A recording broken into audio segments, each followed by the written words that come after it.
All right, Tim, thank you very much.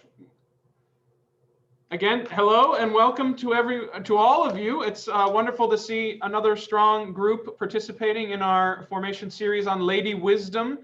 This is the third and final session. We learned a couple weeks ago about Hildegard of Bingen. We learned last week of Julian of Norwich. And this week we're going to jump forward about hundreds of centuries to the present day to Cynthia Bourgeault, just to make sure everybody knows the wisdom seekers and our female leaders in that search are not something of the past. They are very much something of the present, and there's still ways in which we can engage in this desire to seek after wisdom and seek after knowledge and seek after God in our prayer and in our practice. So I'm excited for this final session, but why don't we begin with a prayer, and then I'll introduce our leader for this morning. Let us pray.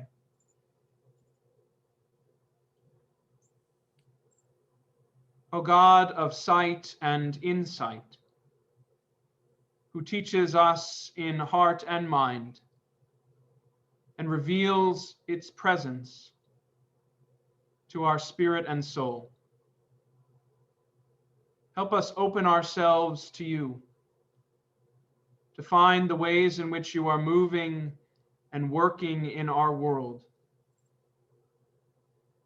that the eyes of our heart may be enlightened, and that we may feel ourselves drawn in ever closer to you, filled with the power of your presence, and sent forth into the world with that good task of sharing such love, such presence with others. We pray all this in your holy, holy name. Amen. Well, friends, today I am pleased to be able to introduce Professor Tim Hinton. Many of you will know Tim since he's a member of our parish and a professor of philosophy at NC State University. He's a gifted teacher, a wisdom seeker himself, and is one of the founding members of what has now become one of our great ministries, the Centering Prayer Group, and also runs currently a contemplative prayer group for the parish at 7:30 p.m. on Thursdays over Zoom.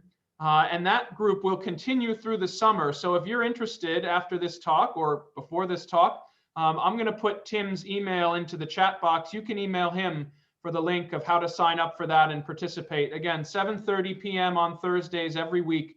There's a wonderful group of people who gather with Tim as their leader. So we'll look forward to hearing from him here. And if you want more, there's more to be had. So, Tim, I'd love to turn it over to you, and you take it away and lead us into Cynthia. Thank you very much, Noah. Well, good morning, friends. It's a real honor to be here. And I'm going to just start by sharing my screen.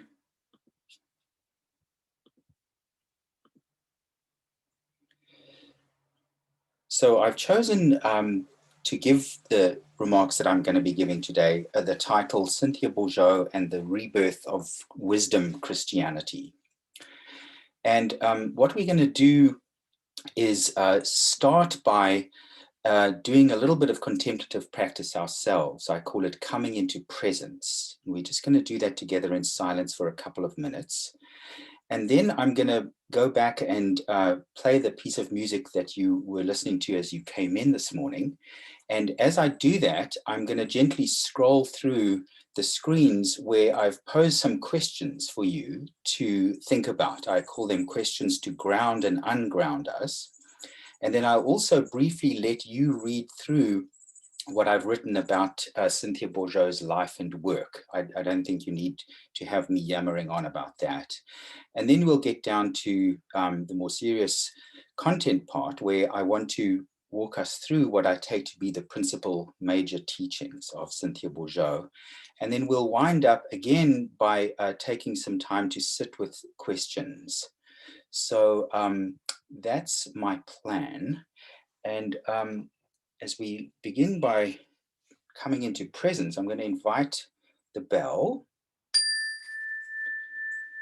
And if you feel comfortable, just gently close your eyes, come into an upright position, allowing the natural curvature of your spine to be supporting you. And just breathe gently in through the nose and out through the mouth. A few nice deep breaths.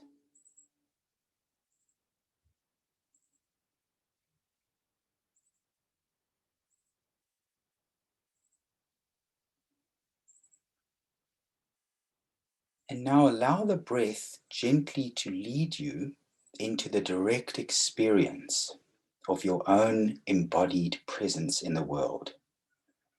Can you feel the sensations in the soles of your feet, perhaps the palms of your hands, where your clothing is touching your back?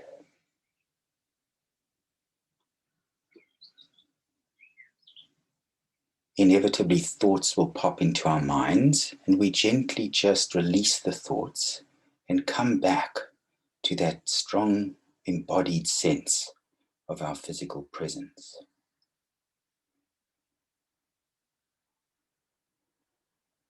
As we do so, we are mindful of the fact that we are also in the presence of that vast, unnameable mystery that grounds all things, that lets all things be, that unnameable mystery we call God.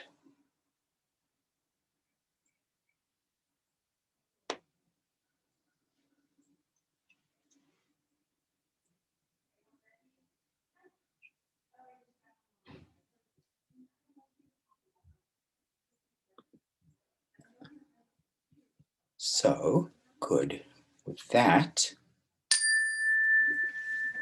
we can now just consider these questions that I would like us to think about. As I do so, I'll be playing the music that we heard before.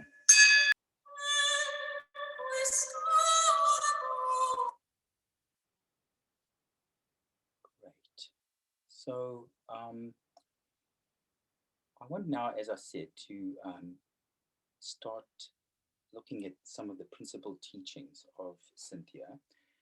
Before we do, though, I just want to examine a passage from her book, The Holy Trinity, in which she speaks from, quote, the midst of this long winter of our Christian discontent, when spiritual imagination and boldness are at an all-time low, and the church itself hovers at the edge of demise for lack of an animating vision. Two things strike me about these words. One is that she always writes and speaks from a place of deep love for Jesus and for the church, a place of deep fidelity to what she takes to be the truth of Christianity. But she's keenly aware of how far the church has fallen short of its true calling. And she's deeply troubled by the question of how the church can be made fully alive again. So I've chosen 7 principal teachings that I would like to focus on. I hope we have time because this is not material to be rushed through, but I also know we have limited time, so we'll see how we do. Obviously, other people would probably choose different teachings or different aspects of her work. So this is very much my own best judgment about what I think is most central, but there's obviously plenty of room for reasonable disagreement. So we're going to start by talking about the divine ground, and then we'll look at her work on inner awakening, self-emptying, and abundance, her teachings about singleness of heart, and we'll end with a pair of teachings that are fairly controversial, what she calls the imaginal realm, and her teachings about Jesus and Mary Magdalene. And when we get to that final section, I'll explain my choice of the piece of music. So, the divine ground. In some respects, what Cynthia has to say here is not novel at all. I mean, it's a well-known feature of Christian belief that because God is the absolute, God is the ultimate source from whom all blessings flow, God cannot, as a matter of logic, be any sort of extra being, someone or something that exists alongside all the other beings there are. But if that's right, there's a lot to puzzle over. And one puzzle we might have is this. Jesus enjoins us to love God with all of ourselves and to love our neighbor as ourselves. But that seems to require that we divide our love, that we should give some of it to God and some of it to others. And things get even more puzzling because Jesus also insists that no one can serve God while serving anything else at all. He uses the word mammon as a placeholder for anything other than God. Cynthia addresses this worry in a remarkable passage from her book on Mary Magdalene. The real solution, she writes, comes in the gradual discovery that one cannot love God as an object. One cannot love God as an object. God is always and only the subject of love, that which makes love possible, the source from which it emerges, and the light by which it is recognized. Thus, love of God is not one love among others, not love for a particular one to whom my saying yes requires that I say no to another. Rather, God is the all-encompassing one who unlocks and sustains my ability to give myself fully to life in all its infinite particularity, including the excruciating particularity of a human beloved. It's not an easy notion to wrap one's mind around. It confounds the inherent structure of language itself because, she's saying, language is always built on a distinction between a subject and an object, right? And if we're saying God is not an object, God is pure source, pure subject, then we're in the heart of a mystery beyond words.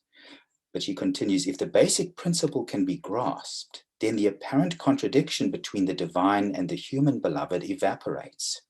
God is the divine giving who flows out through our human expression to manifest love in all its fullness. And so the way to give oneself fully to God would be to give fully of oneself.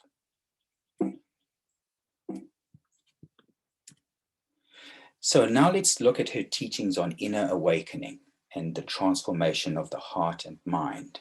This is a passage from her first book on centering prayer. She says, when I talk about transformation and awakening, I should make clear that I'm not using New Age terminology, right? Some of us might think this isn't good Christian language. It comes from somewhere else. And she's saying, no, it's not. It's perfectly authentic, age-old Christian language. She says, I'm speaking of, quote, you must be born from above, or unless a grain of wheat falls into the earth and dies, it remains just a single grain. But if it dies, it bears much fruit. Or perhaps most pointedly, for whoever wants to save his life will lose it. And whoever loses his life for me will find it. She continues, among the worldwide religions, Christianity is surely one of those most urgently and irrevocably set upon the total transformation of the human person. Continuing on this theme of inner awakening and transformation, in this passage, she's describing what she sometimes calls the egoic operating system, what we might characterize as our ordinary approach, our ordinary mind. As human beings, she says, we are gifted with what is known as self-reflexive consciousness, meaning the capacity to stand outside ourselves. Because of this unique capacity, we are able to experience ourselves as unique persons made up of unique qualities, capacities, and needs. The subject-object polarity built into the way the mind works sets up the impression of having, notice the scare quotes, it's as if we have this distinct identity that is informed by certain attributes and imbued with certain gifts that need to be fully expressed if my personhood is to be whole. That sets up a good deal of expectation and also a good deal of anxiety. If one really follows closely what thinking and selfhood feel like at this ordinary level, if you really pay attention to what it's like to live from this place of separateness, She says, it's not a pretty picture because into our head, out of nowhere, pop random thoughts, memories, associations, and sensations. So if we're about inner awakening and transformation, where are we headed is a question we might have. And Cynthia often quotes this passage from Thomas Merton's Conjectures of a Guilty Bystander, where Merton famously said, at the center of our being is a point of nothingness, which is untouched by sin and illusion, a point of pure truth, a point or spark which belongs entirely to God, which is never at our disposal, from which God disposes of our lives, which is inaccessible to the fantasies of our own mind or the brutalities of our own will. So notice there's this contrast in the passage between what we were earlier calling the ordinary mind, that sort of sense of oneself as the separate little person, desperate to get what it needs, desperate for love, desperate for all sorts of things. And what Merton is saying is that beyond that self, deeper than that, at the deepest point of who we are, is this other point of nothingness that is beyond the brutalities of our will. So we're not talking here about a program for self-improvement. Western culture is obsessed with self-help, self-improvement. And from the standpoint of the contemplative tradition, that's not the right way to go about things, because essentially you're using part of the little self to fix another part of itself. So you're caught up in this cycle in which there's a little me that's trying to fix another little me. And the task of the contemplative life is to move into this place of nothingness, to give up the project of trying to improve ourselves.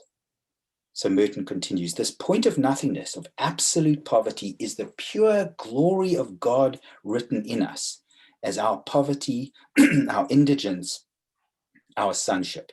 It is in everybody, and if we could see it, we would see these billions of points of light coming together in the face and blaze of a sun that would make all the darkness and cruelty of life vanish completely.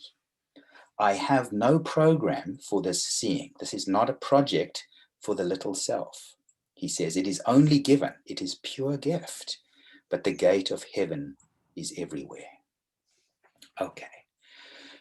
So now I want to talk a little bit about this theme of self-emptying or dying to oneself. And the motif is most strikingly found in this familiar passage from Paul's letter to the Philippians. Though he was in the form of God, Jesus did not count equality with God as a thing to be grasped. He emptied himself, taking the form of a servant, being born in human likeness. And being found in human form, he humbled himself and became obedient unto death, even death on a cross.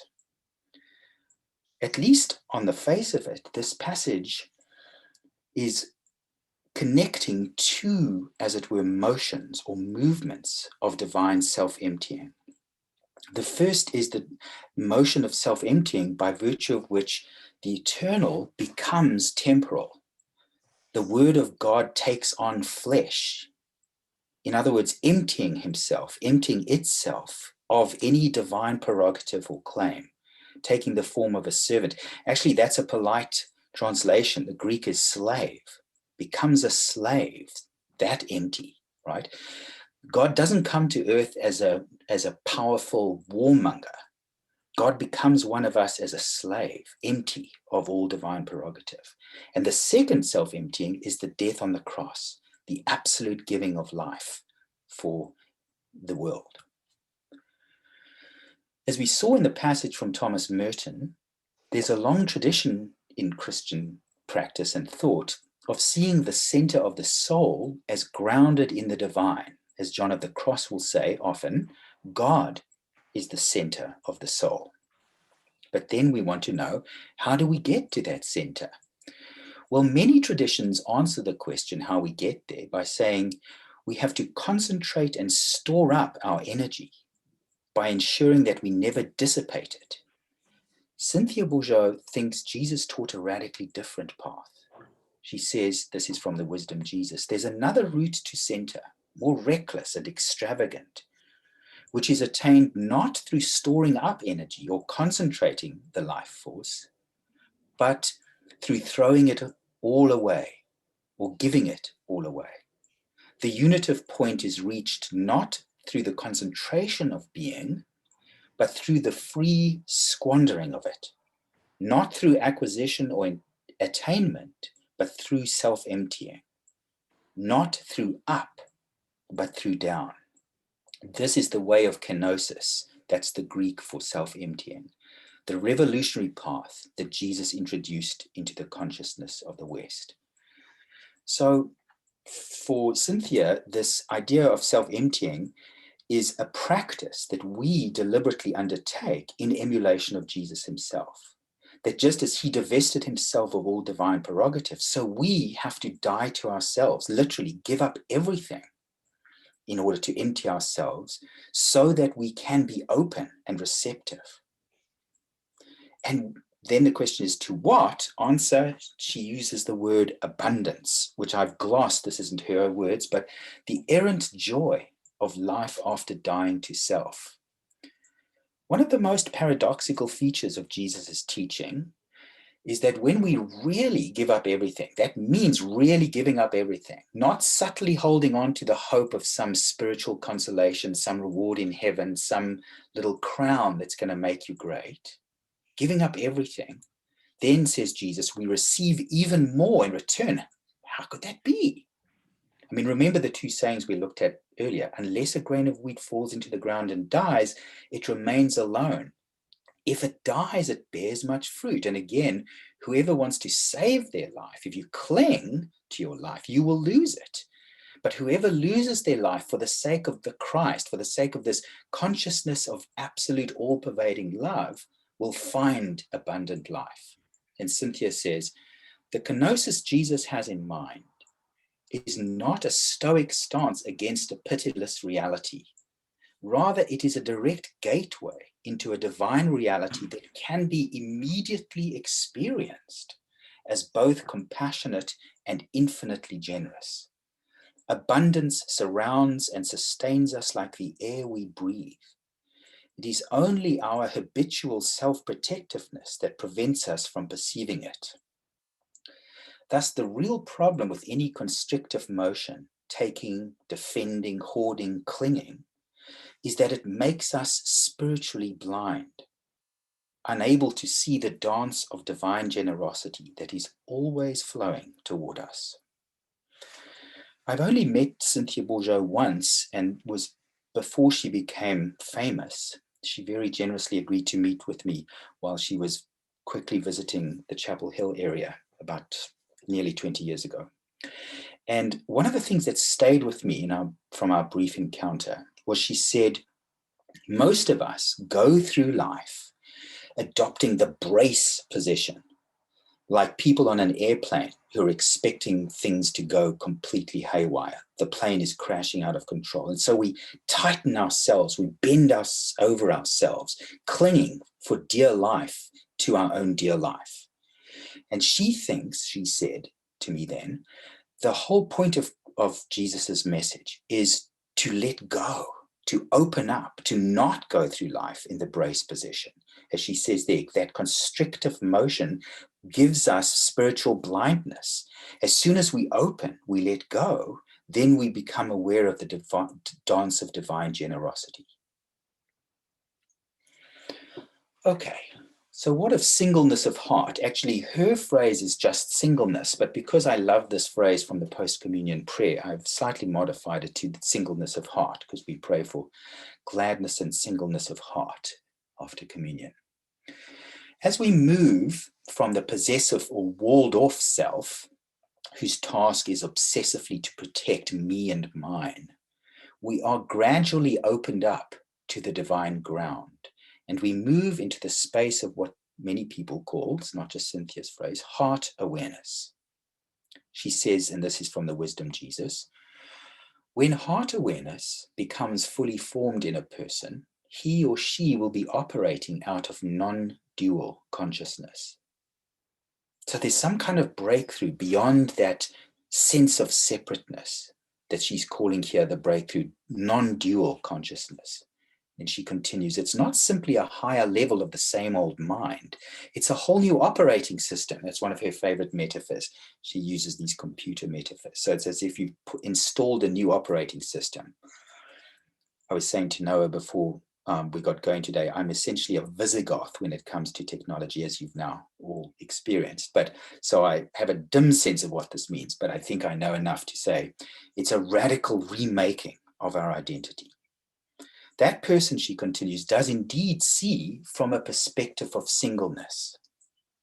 Jesus's whole mission can fundamentally be seen as trying to push, tease, shock, and wheedle people beyond the limited analytic intellect of their egoic operating system, that strong sense of a separate I that needs to be defended, right?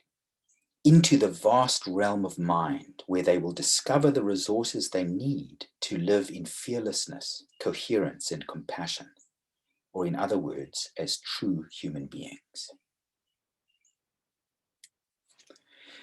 Now, one of the things that has influenced Cynthia's teaching a lot is the coming into public consciousness of these gospels that were discovered in Upper Egypt just after the Second World War in a group of scrolls called the Nag Hammadi scrolls. And one of them is the Gospel of Thomas. Here's a passage about singleness from the Gospel of Thomas. When you are able to make two become one, see, we're getting rid of duality and coming into oneness. The inside like the outside. So there's no hypocrisy. There's no split between what I'm really thinking and what I'm saying, what I'm really thinking and what I'm doing. To make the inside like the outside and the outside like the inside, the higher like the lower. So we're integrating all those aspects of ourselves that we spend so much time beating ourselves up about, right? So that a man is no longer male and a woman female. So even gender binaries are transcended here, not literally, but spiritually transcended, so that male and female become a single whole. When you are able to fashion an eye to replace an eye, and form a hand in place of a hand or a foot for a foot, making one image supersede another, then you will enter into the kingdom. So we're striving for this mind of singleness that enables us to see all things as interconnected, that no longer divides the world into me, you, me, mine, or even all the things in myself or in you that I disapprove of. So let me now talk a little bit about the imaginal realm. In her most recent book, Eye of the Heart, she writes the following words about the imaginal realm. She says, how do I introduce you to my neighborhood? It's all too easy when exploring topics as inherently elusive as the imaginal to hide in our mental maneuvers. If there's one thing I've learned from these 2.5 decades of imaginal bushwhacking, it's that the imaginal realm is entered only through the heart. How you get there is where you will arrive. And so by whatever route our exploration leads us, it will need to stay close to the heart. Fortunately, that is not really so difficult with the imaginal realm, for the heart really is its native ground. And when all the intellectual abstractions have been stripped away and it is allowed to speak in its own native tongue, what it speaks of with surprising simplicity and directness is beauty, hope, and a mysteriously deeper order of coherence and aliveness flowing through this earthly terrain, connecting it to the infinite wellsprings of cosmic creativity and abundance. So this imaginal realm's difficult teaching to take on, but it's clearly connected with the practice of opening ourselves and with entering into the space of the heart. And when we do so, she says, we find ourselves in a place of beauty and hope and a mysterious order of coherence and aliveness. I've introduced this because I think it's very important to have that piece in order to understand some of the things she says about Jesus and Mary Magdalene. Let me start by reminding you that the figure of Mary Magdalene is unique in the New Testament, in the canonical Gospels, in that in all four Gospels, the risen Jesus reveals himself first, not to one of the male apostles, but to a woman, and in particular to Mary Magdalene. The exchange that takes place between them in the Gospel of John is both mysterious and profound. You'll remember at first Mary does not recognize Jesus, taking him for the gardener, and she asks him where they've moved the body to. And then the passage continues. Jesus said to her, Mary. She turned and said to him in Hebrew, Rabboni, which means teacher. Jesus said to her, do not hold me, for I have not yet ascended to the Father, but go to my brethren and say to them, I am ascending to my Father and your Father, to my God and to your God. I think it's hard to deny that there's some kind of deep personal intimacy that exists between Mary and Jesus, as exhibited in this passage. He addresses her so gently by name, and her first impulse is to reach out and to embrace him. Cynthia believes that Jesus and Mary Magdalene had a very deep spiritual and probably physical relationship. But more importantly, she believes that Jesus and Mary Magdalene forged the way of Christian wisdom together, that she taught him as much as he taught her. In the gospel named for Mary Magdalene, we find this arresting passage in which Mary is telling the other disciples what Jesus taught her after his death. She narrates what she calls in the passage the soul proclaims. So the words quoted here are the words spoken by the soul, and we don't know, is this Jesus' soul or is this Mary Magdalene's soul? The soul proclaims, what has bound me has been slain. What encompassed me has been vanquished. Desire has reached its end, and I am freed from ignorance. I left one world behind with the help of another, and now as image, I am freed from the analog. I am liberated from the chains of forgetfulness which have existed in time. From this moment onward, I go forward into the season of the great age, the eon, and there, where time rests in stillness, in the eternity of time, I will repose in silence. And having said this, Mary fell silent, since it was to this point that the Saviour had brought her. For Cynthia, then, the resurrection occurs not in the space-time world we occupy, but in the plane of the imaginal. But she stresses it is no less real for that. Let's end with these wonderful words, which she takes to be the heart of what Mary Magdalene has to tell us. This is from the last paragraph of her Mary Magdalene book. The risen Lord is indeed risen, present, intimate, creative, closer than your own heartbeat, accessed through your own vulnerability, your capacity for intimacy. The imaginal realm is real, and through it you will never be separated from anyone or anything you have ever loved. For love is the ground in which you love and move and have your being. This is the message that Mary Magdalene has perennially to bring. This is the message we most need to hear. So I'm going to stop sharing for a minute and put the music back up, and I'm going to ask you to take a minute or two by yourselves just to reflect on some further questions. So I'm after this.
Good. So I've managed somehow, miracles never cease, to come in at roughly the correct amount of time.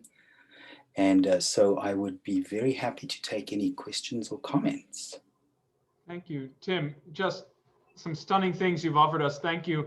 I'm going to bring us all back into the room here so we can see one another and welcome some questions or some thoughts. Tim's provided us with some beautiful questions to ponder. And I welcome you either to unmute yourself and verbally contribute, or if you'd like to throw a thought or a question up into the chat. I am going to put Tim's email in there for those of you who are interested in being in touch with him about that Thursday evening group or want to follow up. And we will be posting some of these slides. There was a lot of just wonderfully dense, rich information in them. We'll be posting those after the fact as well with Tim's permission. So Yes. don't be worried that you didn't catch every last little thing. Absolutely. Thank you, Noah. So there's a question from Marcia. Thank you for your question, Marcia. So good. The piece of music that I chose is from an obscure medieval service that was traditionally done on Easter Sunday morning. And it's a sung exchange between Mary Magdalene and the angels. So it's Mary Magdalene at the tomb and then her discovery of the risen Christ. So I chose that because I think it so beautifully captures what I think of as really the heart of Cynthia Bourgeault's teaching. Wonderful. Thank you, Tim. Other questions or thoughts that people have? I have a question, Tim. Sure, Eliza, yes. Hi, my name's Eliza. Hi, Eliza. So I realized by saying this, I sound so Western, but how do you know when you've made it? I mean, did Cynthia feel like she made it? Is there a spectrum to this kind of singleness of heart, this getting at this core truth that you've discussed? Does she talk about that at all? Like the conscious realization you have at some point that something's changed and what that feels like? Yeah, wonderful. Thank you, Eliza. That's a really great question. She does not address the question directly, but what I would be inclined to say in response is a couple of things. So the first is that that thought, how far am I along, is absolutely ordinary and expected. But part of what happens over time, if you do engage in contemplative practice, is the thought stops becoming so sticky and it becomes less important to you, because part of the journey is learning to see that the journey is the journey is the goal as well as the journey. And so how far you are along some metric, which we are so obsessed with in our culture, is not really going to matter as much to you.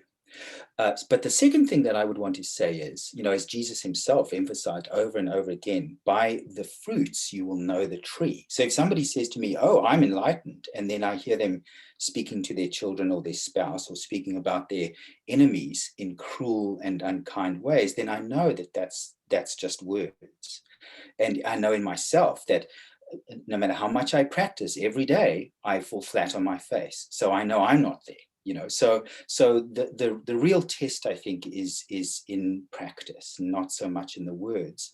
But also, third point, and then I'll stop. The part of the journey is the letting go of the mind that needs to know how it's doing, because what we're being invited into is a path rather than a self-improvement scheme. And so as soon as we can talk ourselves down from the thought that, oh, I have to get better at this, oh, I'll never get this, those are just the voices of the little self. And it's perfectly fine. We don't have to be cruel to ourselves about that, but they need to be just put quietly to rest, and we simply keep stepping forth into that place of openness. Does that help? Yeah, it does. Thank Good. you. Wonderful, Tim, thank you. I see a question here from Vivian. Yeah.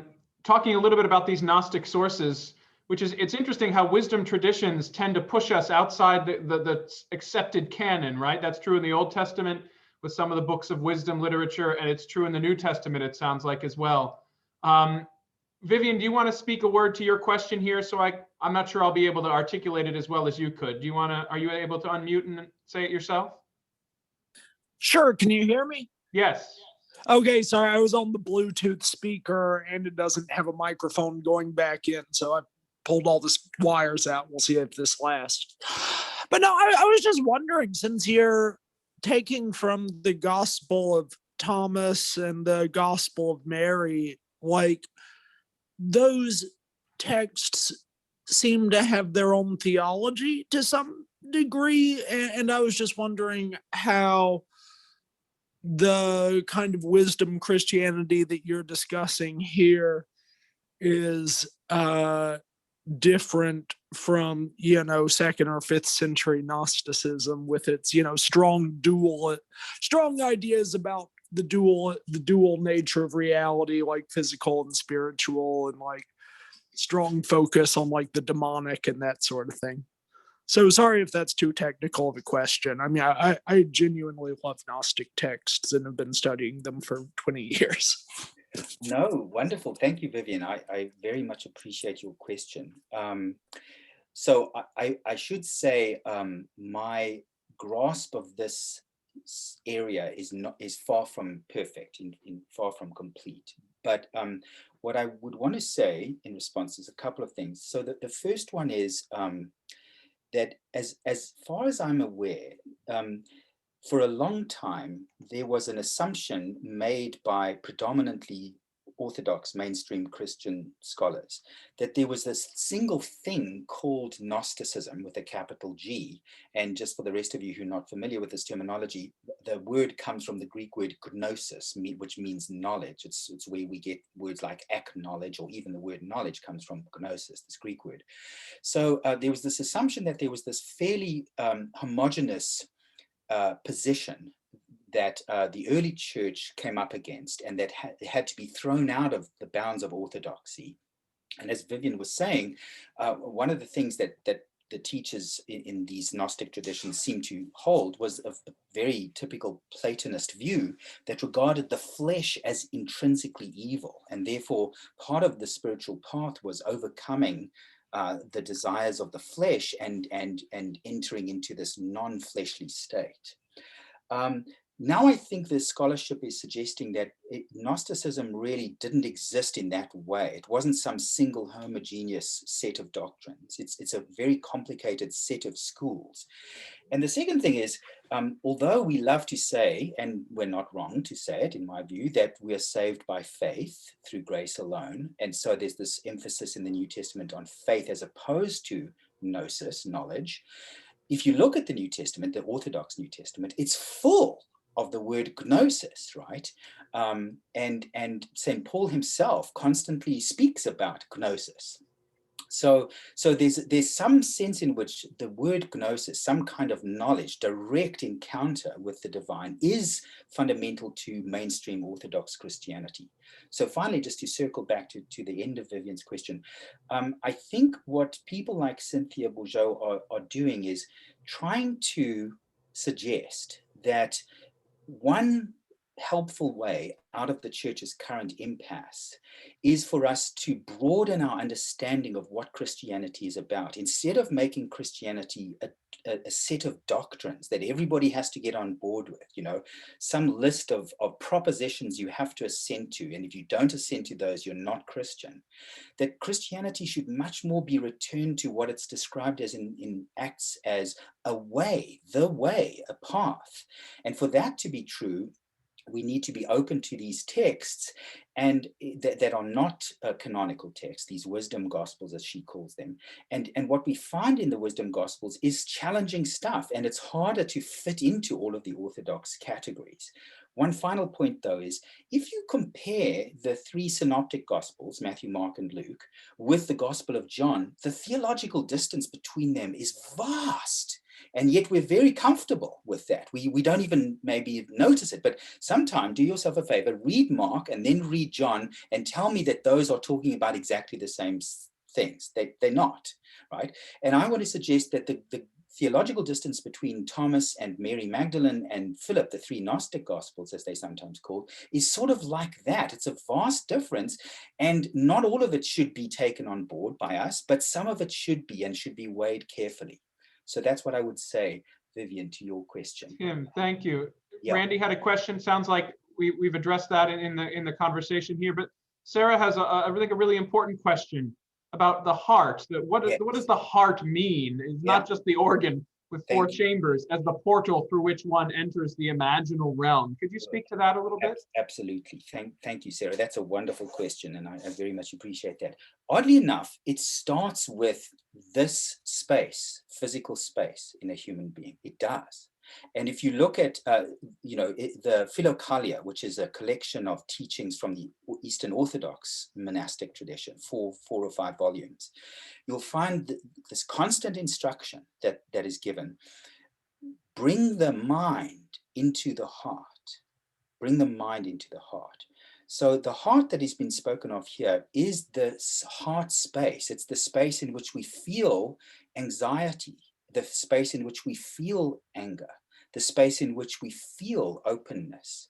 So we enter the heart by actually engaging it in our practice. And one of the things I do in my Thursday group sometimes is we do heart practice, where we simply breathe into that space and allow our awareness to rest there, knowing that what's coming in when we breathe is the breath of God, that God is endlessly giving of this divine abundance to us, and then we share that same abundance with all beings, with everyone in the world.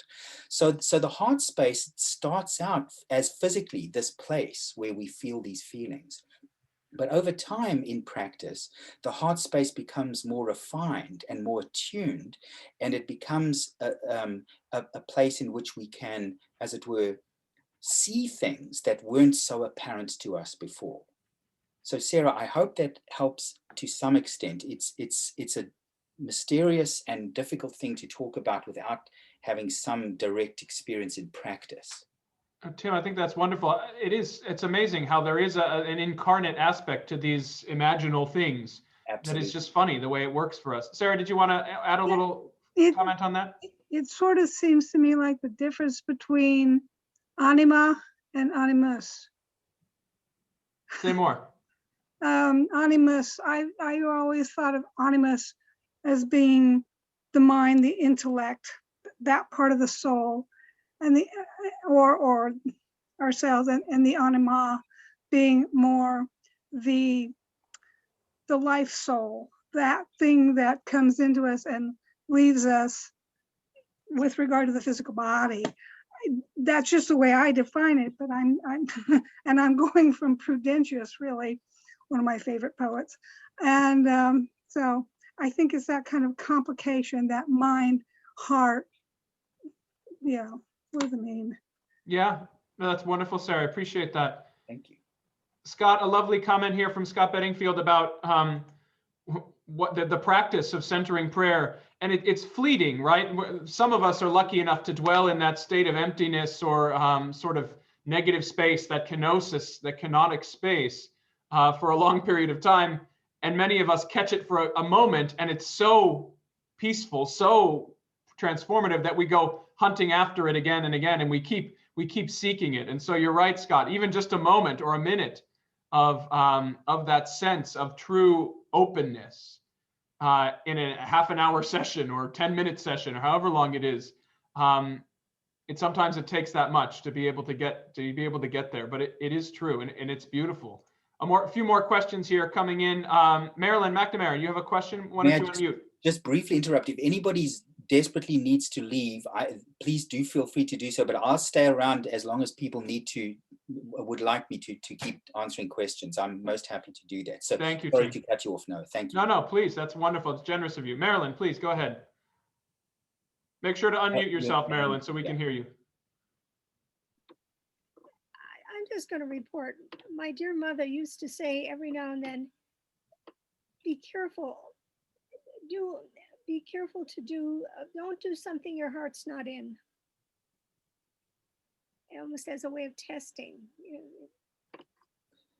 Thank you, Marilyn. I think this is and this goes back to Sarah's question. I think if you start paying attention to the use of the word heart in English, and in English translations of scripture, I mean, just read through the Book of Common Prayer's rendition of the Psalms. The word heart is practically in every single psalm. When my heart longs for you, that's the psalmist is coming from that space of longing in the heart. And as Marilyn said, ask yourself, is my heart in this? My heart really isn't in this. I closed my heart to her. I am experiencing hardness of heart. These are our sayings that bring us back to the physical embodied space of the heart, which in the contemplative tradition is the place of the center of our humanity, not up here where the West tells us in our wonderful brains, which are not to be derogated, but nevertheless somewhere deep inside in the core of us, in our heart. Wonderful. Alice, your question about the leadership of centering prayer. I mean, are you thinking inheriting it from Thomas Keating or others? Do you want to speak to that question a little more? Well, I think that Thomas Keating, until his death, was generally considered the leader of the centering prayer movement, at least in the United States. And I don't really know who is at this point. I wonder if you could say a word. Yes, thank you, Alice, and hello, it's lovely to see you. Centering prayer is not my sort of home branch. I just want to say I'm a pluralist about prayer. I think you should pray in the way that makes you comfortable. There's no A team and B team in the Christian prayer movement. There's just prayer. And in the contemplative wing, which is one of the many wings that we have, centering prayer is not my natural home. But I know when I met Cynthia about 20 years ago, she didn't think, she was almost certain that she would not be officially given the title of bearer of Thomas Keating's legacy. And I forget the name of the Roman Catholic priest who I think is officially the head of the contemplative outreach group. He's written, I think, maybe 1 or 2 books about centering prayer. But I think this goes back to a really important issue that maybe I should have said more about. I'm the first of male presenter in this 3-part series, and I was nervous about that because I didn't want to be drowning out women's voices, but I also wanted to say that it's so important for us to take women's voices in Christianity more seriously than they've ever been taken, because in the last 20 years, my own experience of seeing women taking positions of authority in the church has just been overwhelmingly wonderful. And so I don't think Cynthia is going to make it into the top rungs of the centering prayer movement officially, because she's a woman and because I think her views are too out of the sort of mainstream. But to me, that's what makes her so wonderful and so attractive. So if you ask me who truly embodies the spirit of Thomas Keating, I would say undoubtedly Cynthia does. And God bless the people who are running the organization now. They just don't have the charism that he had, but nor do they have the charism that she's inherited. That is a different kind of charism. So that would be my answer. Does that help at all, Alice? Very much. Thank you, Tim. Yeah. Wonderful. Tim, thank you very much. I appreciate this immensely. And again, we will post some of this information. I hope you will continue with all these female mystics that we've learned about. And again, only 3 of the many voices that we want to hear more from, to Tim's point. But chances to go deeper into Hildegard and to Julian and to Cynthia Bourgeault as well, go into their work so that we may go into our own hearts a little more deeply and find God there where God has always been, waiting for us. So thank you all for joining us for this session. Next week, we won't have a formal adult formation because the bishop is coming. The bishop is coming, and he will join us for a virtual Zoom at 10:30 at our time, our start time, for just 30 minutes, a half an hour. So please do come, and if you have questions for him, bring those with you, and we will look forward. That will be our final sort of session of the program year. And we'll have events and activities through the summertime, but we will look forward to picking up in series like this and other other great opportunities as we move towards the fall. So thank you all. Thank you, Tim, again for this. His email again is in the chat, and we will encourage you to reach out to him. And thank you to Boykin, who has been running the background tech on all these sessions for the last few weeks, not just this session, but many of them. And thank you all for your time this morning and through this whole year. It's been a true joy and we've been very grateful that you guys have made these adjustments with us and joined us so faithfully through these sessions. So thank you all very much. Stay well, and hope to see you very soon and worship with you and do all sorts of wonderful things. So thank you, Tim. Thank you all. Have a great rest of the day. Thank you. Bye, everybody. Thanks, Tim. Thank you.